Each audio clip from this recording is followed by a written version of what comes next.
I must substitute my brother again for whatever reason. Copy.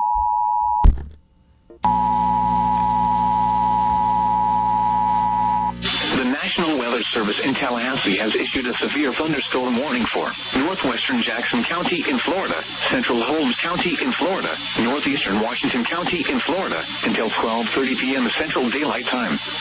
At 11:45 a.m. Central Daylight Time, a severe thunderstorm was located near Bonifay, moving east at 45 miles per hour. Hazard, 60 miles per hour wind gusts and quarter-size hail. Source, radar indicated. Impact, hail damage to vehicles is expected. Expect wind damage to roofs, siding, and trees. Locations impacted include Chipley, Bonifay, Mariana, Graceville, Malone, Cottondale, Greenwood, Caryville, Westville, Campbellton, Richter Crossroads, Jacob City, Chipley Municipal Airport, Holmes County Airport, Blue Spring, Brittany, Cottondale Airport, Hawa, Jacobs, and Chipola Terrace. For your protection, move to an interior room on the lowest floor of a building.